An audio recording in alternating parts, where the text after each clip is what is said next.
আসসালামু আলাইকুম সবাইকে। কেমন আছো তোমরা? আশা করি সবাই ভালো আছো।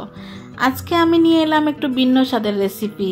আমরা সবাই জানি মাছ আমাদের প্রতিদিনের খাবারে কতটা প্রিয়। কখনো ভাজি, কখনো ঝোল, আবার কখনো ভিন্ন কিছু।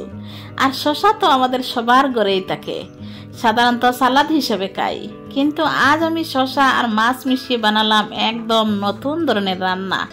স্বাদে একদম ভিন্ন, আবার খুবই সহজে করা যায়। তাই তোমরা ভিডিওটা শেষ পর্যন্ত দেখো। আশা করি আমার এই রান্না তোমাদের ভালো লাগবে। চলো একসাথে দেখে নেই শসা আর মাছ দিয়ে কেমন মজার খাবার তৈরি করলাম। শসা হচ্ছে এমন একটা সবজি যেটা হচ্ছে খুব নরম, সিদ্ধ হতে এত অল্প সময় সিদ্ধ হয়ে যায়, রান্না করতে খুবই ভালো লাগে, খেতেও অনেক মজা। আর তোমরা তো দেখতেই পাচ্ছ আমি এখানে শসা নিয়েছি এবং শসা কাটতেছি। আমি সচরাচরই বটি দিয়ে কাটি, বটি দিয়ে কাটতে আমার খুব ভালো লাগে। আর আমি শসাগুলো কাটতেছি একটু লম্বা লম্বিভাবে। আমি যে কোনো সবজি কাটি একটু লম্বা লম্বিভাবে, কাটলে আমার কাছে ভালো লাগে। তোমাদের যেরকম পছন্দ তোমরা সেরকম কাটতে পারো। আজ আমি শসা দিয়ে হচ্ছে বড় মাছ রান্না করব। আর মাছটা ছিল গ্লাস কাপ মাছ, অনেক বড় একটা মাছ ছিল। আর এই যে আলহামদুলিল্লাহ আমার শসাগুলো কাটা হয়ে গেছে। এখন আমি লম্বা লম্বি করে কেটে নিয়েছি, ভিতরের বিচি পালাইনি। যখন আমি ধুবো না তখন আমার বিচিগুলো চলে যাবে। আর যেটুকু সবজি বিচি থাকবে ওগুলো তো নরম, কচি শসা যেগুলো সেগুলোর বিচি থাকবে, বড়গুলো বিচি আমি ধোয়ার সময় ফেলে দেব। আর এই যে আমি মাছগুলো নিয়েছি, নিয়ে আমি লবণ মরিচ হলুদ দিয়ে মেখে মাছগুলো মেখে নিয়ে আমি 20 মিনিটের জন্য রেখে দেব। আর আমি যখন মাছ ভাজি সবজি দিতে দেওয়ার জন্য, তখন আমি মাছগুলো একটু মরিচ দিয়ে ভাজি। কেন জানো? মরিচ দিলে তোর মাছটার ভিতরে অনেক টেস্ট আসে, এমনকি ভাজি করার পর কালারটা অনেক সুন্দর হয়। তো আমি লবণ মরিচ হলুদ 3টা দিয়ে মেখে ম্যারিনেট করে রেখে দিয়েছিলাম 20 মিনিটের জন্য। 20 মিনিট পরে আমি আবার চুলার মধ্যে চলে আসছি, একটা ফ্রাই প্যান বসিয়ে মাছগুলো ভেজে নিচ্ছি।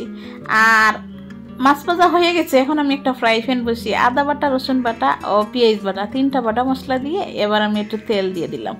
আমি হচ্ছে মশলাগুলো আগে একটু কষিয়ে নেই। কেন জানো?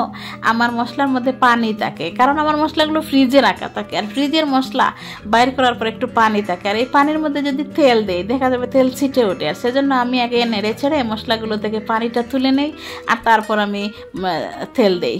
তেল দিয়ে ভালো করে মশলাটা যখন কষানো হয়ে গেছে তখন আমি হালকা একটু পানি দিয়ে দিলাম। এবার আমি শুকনো গুঁড়ো মশলাগুলো দিয়ে দেব। তেলের মধ্যে শুকনো মশলা দিলে হবে না। এবার আমি নিয়েছি জিরা গুঁড়া, মরিচ গুঁড়া, লবণ, হলুদ গুঁড়া আর ধনিয়ার গুঁড়া। অল্প অল্প আমার তরকারি যেরকম সেই পরিমাণে আমি নিয়েছি। তোমরা পরিমাণ মতো মশলা নেবে।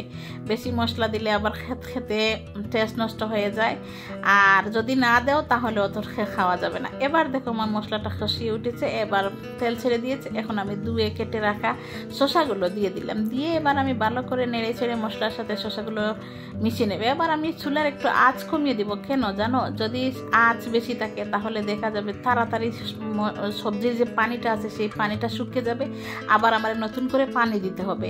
কিন্তু আমি নতুন করে যদি পানি দেই আমার তরকারিটা অত টেস্ট আসবে না। আর এই পর্যায়ে দেখো আমি অল্প আছে তরকারিটা ডেকে রেখে দিয়েছিলাম, দেখো আমার কতটা পানি বের হয়েছে সবজি থেকে। আর যদি আমি আগে আঁচ বাড়িয়ে দিতাম পানি শুকিয়ে যেত, আর নতুন করে পানি দিলে আর তরকারির টেস্ট আসে না। এই পর্যায়ে এখন আমি নেড়ে ছেড়ে আবারও ঢাকনা দিয়ে ডেকে দেবো, কারণ আমার শসার তরকারিটা সিদ্ধ হয়নি।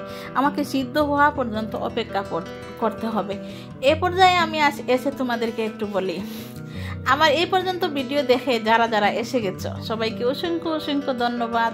আর যদি মনে করে ভুলে যাও একটা লাইক না দিতে, একটা লাইক দিয়ে দেও। তোমাদেরকে একটা লাইক চেয়ে নিচ্ছি, কারণ তোমাদের একটা লাইক আমার কাছে অনেক মূল্যবান। আর এবার যাইয়া করব কি, আমি ভেজে রাখা মাছগুলো দিয়ে দেবো। শসা তরকারি খুব সহজে রান্না করা যায় এবং হচ্ছে তরকারিটা খুব নরম। দেখতেই পাচ্ছ আমি এখন ভেজে রাখা মাছগুলো একটা একটা করে দিয়ে দিচ্ছি। 7-8 পিস মাছ দেবো, বেশি দেবো না, যথেষ্ট। দুই বেলা খাবো তরকারিটা, 2 বেলার জন্য 7-8 পিস মাছই যথেষ্ট। তাই আমি দিয়ে দিলাম। এবার দিলাম 5, হ্যাঁ আমি দিয়ে দিয়েছি মাছগুলো। দিয়ে আবার এখন আলতো হাতে একটু নেড়ে চেড়ে শসা এবং মাছ ভালো করে মিশিয়ে দিয়ে ঢাকনা দিয়ে ডেকে রেখে দেবো, যাতে মশলাটা মাছের মধ্যে ঢুকে যায়। আর হচ্ছে সবজি মশলা যেন মিশে একদম পারফেক্ট একটা রেসিপি হয়ে যায়। যদি আমি ঝোল দিয়ে জাল দিতাম তারপরে মাছ ভেজে রাখা মাছ দিতাম অতটা টেস্টি হয় না। এইভাবে তোমরা রান্না করবে। যদি তোমরা এরকম না করে থাকো তাহলে এরকম রান্না করবে। এই পর্যায়ে দেখো আমি ঝোলটা দিয়ে দিচ্ছি, দিয়ে ভালো করে আবার ঢাকনা দিয়ে ঢেকে রেখে দেবো। এবার তরকারিটা টকবক করে যদি ফুটে হলে তাহলে আমার তরকারি হয়ে যাবে। বন্ধুরা, আজকের রান্নাটা ছিল শসা আর মাছ দিয়ে একেবারে নতুন একটা স্বাদ। আশা করি তোমরা ভিডিওটা দেখে ভালো লেগেছে। যদি ভালো লাগে তবে অবশ্যই একটা লাইক দেবে আর কমেন্ট করে জানাবে কেমন লাগলো। তোমাদের মতামত আমার জন্য অনেক গুরুত্বপূর্ণ। আর যদি এখনো সাবস্ক্রাইব না করে থাকো তবে চ্যানেলটা সাবস্ক্রাইব করে পাশে থেকো।